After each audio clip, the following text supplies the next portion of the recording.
let's have a talk. I want some nasty.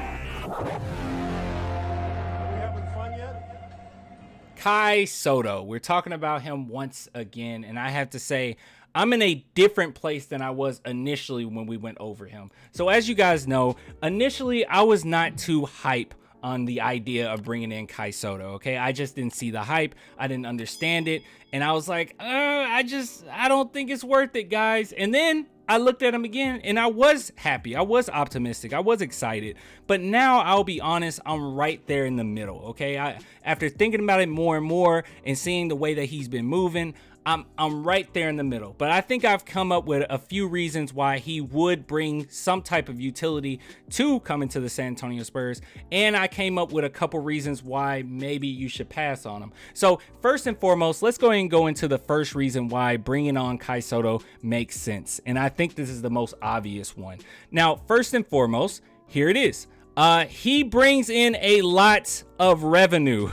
I know that a lot of people will say this doesn't matter. You know, it's just about the playing style. It's just about the player you're getting. But the reality of it is a business. And if our team is winning, we're winning. And with the Spurs being a small market team, this is something that could add on to the fan base. They've already been pretty open about wanting to expand. And as we know, they do have a Filipino fan base, but this would grow it even more. So these are some numbers from the NBL. And as we can see here, he had the best selling uniform of his team, and he had the 4th best seller in the NBL. And if you want to know how much that costs, is 100 AUD, Australian dollars, which would be about $71 in US dollars. So it's not crazy price. You know, a lot of our jerseys in the USA, it's higher than that, but that is not bad whatsoever. Like, that's still a pricey jersey, and for him to be the 4th top seller in February, that's impressive to say the least. Now, moving forward, this is what I found pretty interesting. So he was named 2022 NBL Fan MVP in his rookie year in NBL because of his popularity. So I didn't know that was a thing. It would be really cool if the NBA actually implemented that and we had like separate MVPs, like one that's just fans, like fans, you're the only ones that choose, because we would have some really good candidates. Okay, it would be pretty fun. I don't know. I don't think the whole NBA will find that fun, but I would find it fun. I would find it fun. But that's pretty cool. So he was named the fans MVP. That just shows his popularity there. And then another thing to add on to that is that this is just stating that a lot of the views as far as social media, YouTube, and others increased tremendously once he came to the NBL. And a lot of Filipinos who didn't even really watch a lot of basketball, even though it's pretty popular there, they were enthralled, essentially. So they were excited to get him. So this is one big reason I think bringing him on does make sense for the Spurs and any team. And as we know, the Knicks, they're crazy about their ratings, and they've been a team that we know of that has already interviewed him or did a workout with them, and he has about 11 more teams that he has to work out with, and then they didn't announce what those teams or who those teams were just yet. So that's my first reason. Now here comes my second reason. He fits almost on any roster. If I'm being completely honest, he fits on any roster. Now, with that being said, if you're asking what type of player he is, he can do a little bit of everything, but I'm just going to be realistic here. If he comes to the NBA, more than likely, which I don't know if you even call big man this, he's going to be kind of a 3-and-D. Dude, we usually don't use that for big men, but yeah, he's going to be a stretch 4, stretch 5 more than likely, and play a little bit of defense. I don't think that some of the post moves that he has in his arsenal is going to be able to transition into the NBA, but yeah, that's just my reserves. That's just me being completely real and transparent with my thoughts here. I just think that he's going to come into the NBA and be more of that skilled shooter that any team could pretty much use. Okay, so I'm not going to act like that this has no utility at all. It really does. So that's more than likely what he'll be. And I think that him having that ability to shoot really is going to help him fit in with almost any team. Any team could really use a big that can shoot. I mean, you could say that that's not important, but you would be lying. So third reason why getting Kai Soto makes sense, and I'm going to go ahead and go to this, and this is not, okay, take this with a grain of salt, right? A little bit of grain of salt, but I saw this and I found it pretty interesting. Now, per 36 isn't always accurate. obviously. Okay, it's not the best, but this fan in particular ended up posting some of the people that have already played in the NBL and what their per 36 looks like. So if you think that it's all hype, it's not all hype. Okay, he's right there with the best of them. Now I'm not expecting him to be a ball. Okay, he's not going to be a ball. All right.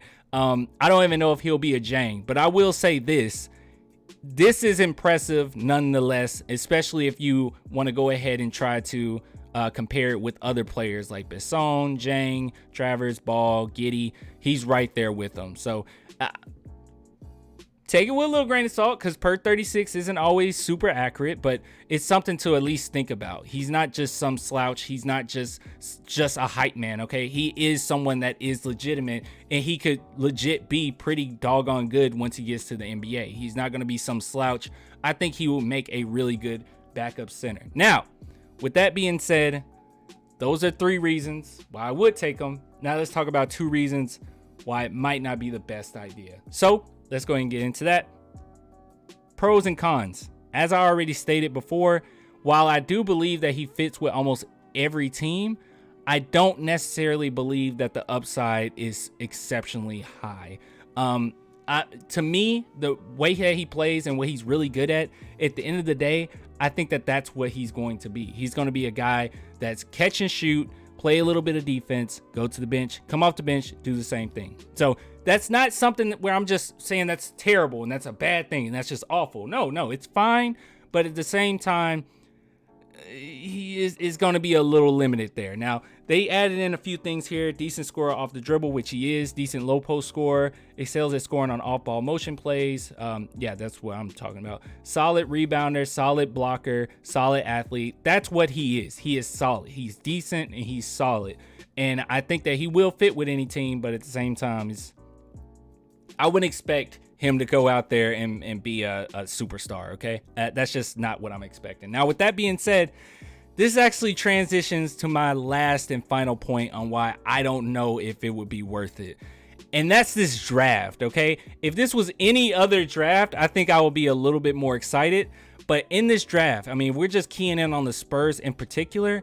There are so many other guys I think I would take at that 38 spot than him, because it's so much depth. Now, I'm not saying that he wouldn't be worth it.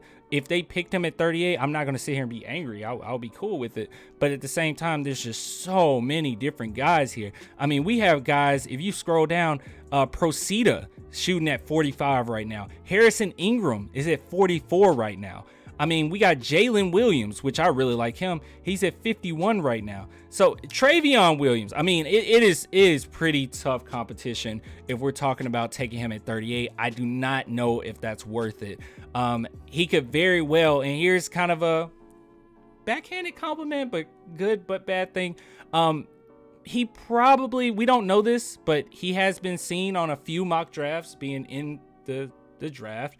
But I would not be surprised if he end up being a free agent where he doesn't make it. He just goes undrafted, and then you can pick him up then. So I just don't know if spending the 38 on him is worth it, especially if he can kind of get out of the 60 and then you can just grab him anyway. So I know that that's not good on his part, obviously. Like, that's not fun for him, and that's not, fair to him. He's a really good player, but at the same time, when it comes to my Spurs in particular, I don't know. There's so many. I mean, freaking Dalen Terry. They got Dalen Terry at 39. I mean, this is some real talent here. I'm not saying he's not talented, but this is.